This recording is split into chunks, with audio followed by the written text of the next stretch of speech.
നമസ്കാരം. രേണുസുതിയാണ്. രേണുസുതിയുടെ വീഡിയോ ലീക്കായെന്ന് പറഞ്ഞ് ഒരുത്തൻ ഇട്ടിട്ടുണ്ട്.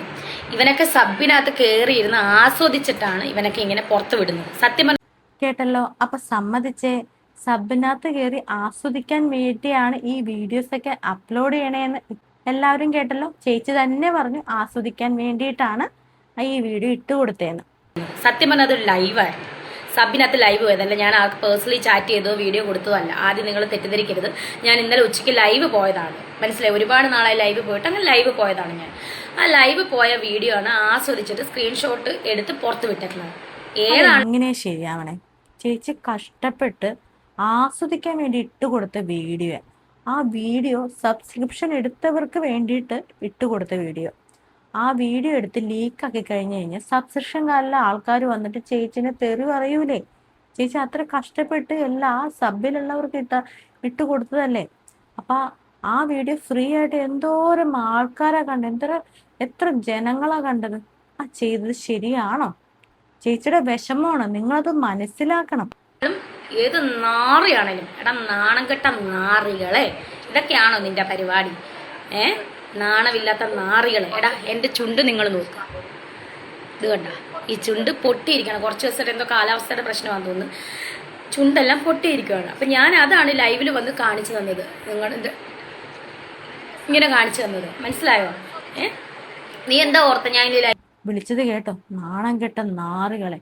ചേച്ചി കാണിച്ചു കൂട്ടുന്നതൊക്കെ നാണവും മാനവും ഉള്ളവരൊക്കെയാണ് ഈ വീഡിയോസൊക്കെ ഇങ്ങനെയുള്ള വീഡിയോസൊക്കെ ചെയ്യുന്നത്.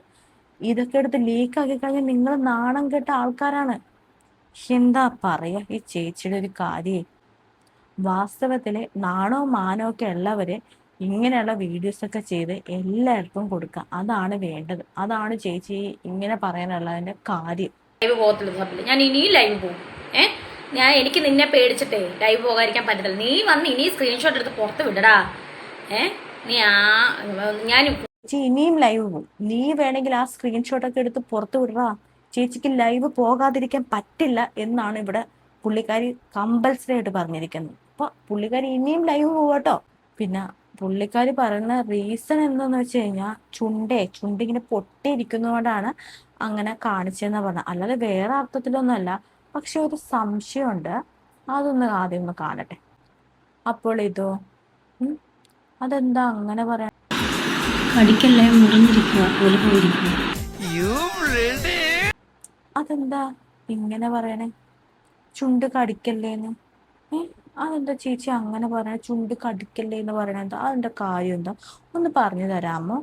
അതുപോലെ തന്നെ ചുണ്ട് വെച്ചിട്ട് എന്തൊക്കെ ഇങ്ങനെയൊക്കെ കാണിക്കുന്നുണ്ടല്ലോ. ഇതാ ഇതുപോലെ.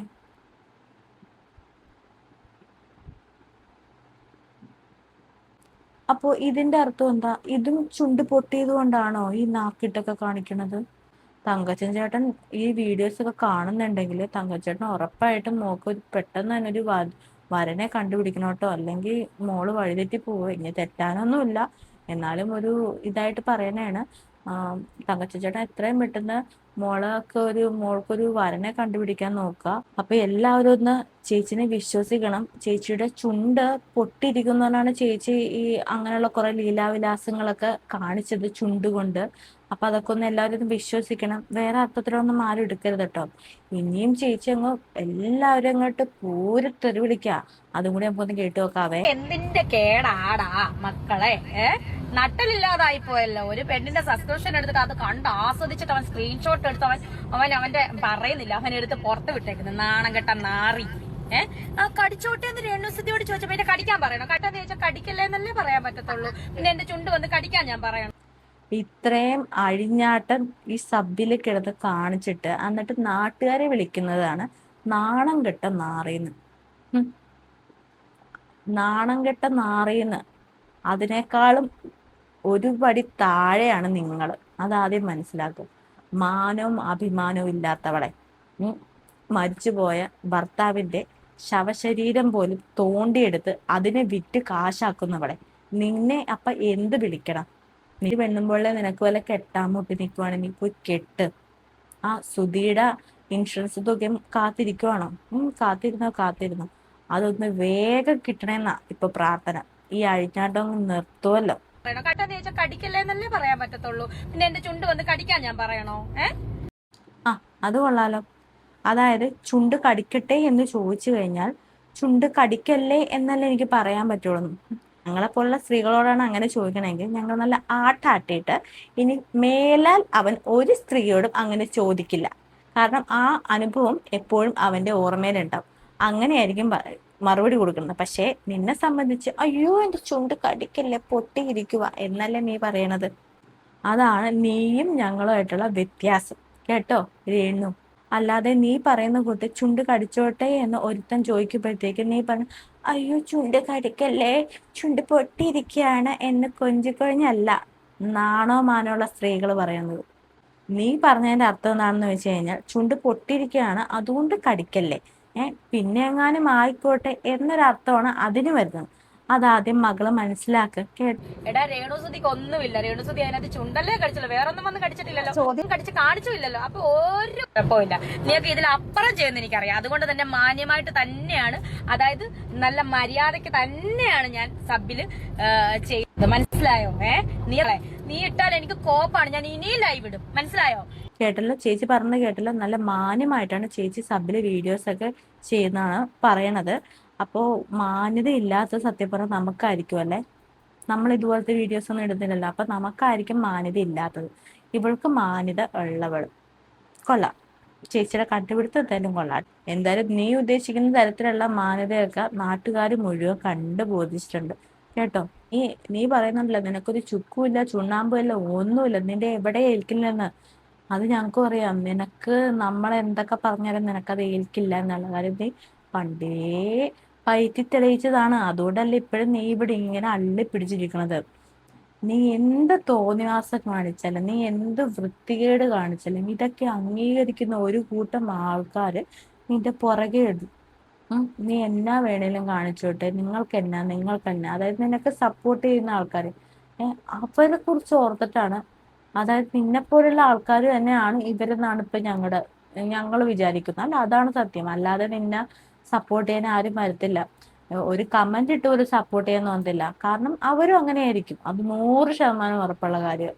ഇതുപോലെ നീ കാണിക്കുന്ന അഴിഞ്ഞാട്ടമൊക്കെ കാണിച്ച് നടക്കണം എന്ന് ആഗ്രഹിച്ചിട്ട് അങ്ങനെ നടക്കാൻ പറ്റാത്ത ആൾക്കാരാണ് ഈ നിനക്ക് സപ്പോർട്ട് ചെയ്യുന്ന ആൾക്കാർ. അപ്പൊ നീ കാണിക്കുന്ന എന്ത് വൃത്തികേടിനെയും സപ്പോർട്ട് ചെയ്യാനായിട്ട് അവര് നിൽക്കുന്നു. കാരണം അവര് ആഗ്രഹിക്കുന്ന ജീവിതമാണ് നീ ജീവിക്കുന്നത്. കാരണം നീ കിടന്ന് അഴിഞ്ഞാടുന്നുണ്ടല്ലോ, ആ രീതിയാണ് അവർ ആഗ്രഹിക്കുന്നത്. അതുകൊണ്ട് നിന്നെ സപ്പോർട്ട് ചെയ്യുന്ന ആൾക്കാരുണ്ടല്ലോ, അത് സത്യം പറഞ്ഞ അവരും അങ്ങനെ ജീവിക്കണം എന്ന് ആഗ്രഹിച്ചവര് തന്നെയാണ്. പിന്നെ നമ്മുടെ ശാരിക, നമ്മുടെ ബിഗ് ബോസിലുണ്ടായ ഒരു ആളുണ്ടല്ലോ മത്സരാർത്ഥി, അവര് വന്നിട്ട് ഇവളെ സപ്പോർട്ട് ചെയ്യുന്നൊരു വീഡിയോ ഉണ്ട്. അത് നിങ്ങൾക്കൊന്ന് കാണിച്ചു തരാവേ. രേണുവിനെ കുറിച്ച് എൻ്റെ അഭിപ്രായം എന്ന് വെച്ചാൽ അവർ ഹാർഡ് വർക്ക് ചെയ്ത് ജീവിക്കുന്ന ഒരു വുമണാണ്. അവർ എന്താ പറയുന്നത്, അവരാരുടെയും പുറകെ കടം ചോദിച്ചോ അല്ലെങ്കിൽ അവരാരുടെയും പുറകെ ജോലി ചോദിച്ചോ ചെല്ലുന്നില്ല. അവർ അന്തസ്സായിട്ട് അവർ പണിയെടുത്ത് ജീവിക്കുക. നേരത്തെ പറഞ്ഞിട്ട് അവർ അന്തസ്സായിട്ട് പണിയെടുത്ത് ജീവിക്കുന്ന ഒരു വ്യക്തിയാണ്. അവരെന്തിനാണ് പുറകെയാണെന്ന് ശല്യപ്പെടുന്നത്? നമുക്ക് എല്ലാവർക്കും ഞാനൊരു കണ്ടന്റ് ക്രിയേറ്റർ ആണ്. എന്ന് വെച്ചിട്ട് ഒരാളുടെ ജീവിതം ഇങ്ങനെ അവർ ജീവനോടെ ഇരിക്കുന്നില്ല ഇപ്പോഴും. എന്തൊക്കെയാണ് നിങ്ങൾ മാധ്യമപ്രവർത്തകർ എന്താണ് ഇതിനൊന്നും പ്രതികരിക്കാത്തത്? എന്തൊക്കെയാണ് അവരെ കുറിച്ച് പറയുന്നത്? അല്ല ശാരിക മാഡം, ചേച്ചി ഉദ്ദേശിച്ച അന്തസ്സുള്ള പണി എന്ന് പറയുന്നത് ഇവളീ കാണിച്ച ഈ സബ്സ്ക്രിപ്ഷനുള്ള ഈ പണിയാണോ? ഇപ്പൊ കണ്ടില്ലേ ചേച്ചി, ആ വീഡിയോസിലുള്ള പണിയാണോ ഈ സബ്സ്ക്രിപ്ഷനിലുള്ള ഈ പണിയാണോ അന്തസ്സുള്ള പണി എന്ന് പറയുന്നത്? അതുപോലെ തന്നെ ചേച്ചി ചോദിക്കുന്നുണ്ടല്ലോ, അവര് രേണു ആരെയും കടം വാങ്ങിച്ചു നടക്കുന്നില്ല, എന്താണ് കടം വാങ്ങിക്കുന്നില്ല, എന്താ ജോലി ചോദിച്ചു നടക്കുന്നില്ലെന്ന്. ഇവള് കടം വാങ്ങിച്ച കഥകളും ഇവള് ജോലി ചോദിച്ച് നടന്ന കഥകളും ഇവളെങ്ങനെയാണ് ഞാൻ എന്തും ചെയ്യാൻ റെഡിയാണ് എന്നും പറഞ്ഞിട്ടാണ് ഇവള് വീഡിയോസിൽ ആദ്യം വന്നത്. അതായത് ഇവളുടെ ചാന്ത് കുടഞ്ഞൊരു സംഭവം ആ വീഡിയോ ഉണ്ടാക്കിയത്. അത് ഇവള് ആരോടും ബെഗ് ചെയ്ത് കിട്ടിയതാണ്. ഇവള് ബെഗ് ചെയ്ത് കിട്ടിയതന്നെ. അതൊക്കെ കുഴപ്പമൊന്നുമില്ല, ബെഗ് ചെയ്ത് കിട്ടിയാലും കുഴപ്പമൊന്നുമില്ല. പക്ഷെ ചേച്ചി പറയണ ഈ അന്തസ്സുള്ള ജോലി എന്ന് പറയണത് ഈ തുണി അഴിച്ചുള്ള ഈ ആട്ടം തരങ്ങളുണ്ടല്ലോ, അതൊക്കെയാണോ നിങ്ങൾ പറഞ്ഞ ഈ അന്തസ്സുള്ള മാന്യതയുള്ള ജോലി എന്ന് പറയണത്? അങ്ങ് എന്താ പറയണത്, അങ്ങ് ഭയങ്കരമായിട്ട് അങ്ങ് ന്യായീകരിച്ചങ്ങ് മെഴുകുവാണല്ലോ. ഈ ഇവരുടെ PR-ഉം ശാരിക KB ഏറ്റെടുത്തോ? അതുപോലെ തന്നെ നിങ്ങൾ പറഞ്ഞ മറ്റൊരു കാര്യം എന്താണ്, മാധ്യമപ്രവർത്തകരെ കൊണ്ടു നടക്കണം. മാധ്യമപ്രവർത്തകരെ കൊണ്ടു നടത്തുന്നത് ഞങ്ങളല്ല, കൊണ്ടു നടക്കുന്നത് അവള് തന്നെയാണ്. അവളുടെ വീഡിയോസ് മറ്റുള്ളവരിലോട്ട് എത്താനായിട്ട് അവള് തന്നെയാ ഈ പറയുന്ന ഈ ഓൺലൈൻ മീഡിയാസിനെ കൊണ്ടു നടക്കുന്നത്. അല്ലാതെ നമ്മളോട് പറഞ്ഞിട്ട് കാര്യമില്ല. അത് വേണമെങ്കിൽ കൂടെ നിൽക്കുന്നുണ്ടല്ലോ അവളോട് തന്നെ ചോദിക്കും. പിന്നെ നല്ലൊരു സുഹൃത്താണെങ്കിൽ നിങ്ങൾ ആദ്യം പറഞ്ഞ് മനസ്സിലാക്കാൻ നോക്കുക. രേണു ഇങ്ങനെയല്ല ജീവിക്കേണ്ടതെന്ന്.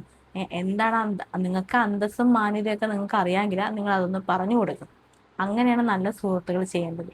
അല്ലാതെ ആം, ഏത് ചെളിയിൽ കൊണ്ട് വീണാലും അത് നീ നല്ലതാണ്, നിനക്ക് നല്ലതാണ് എന്ന് പറയാനല്ല ഈ സുഹൃത്ത് എന്ന് പറയണത്. കേട്ടോ ശാരിക ചേച്ചി.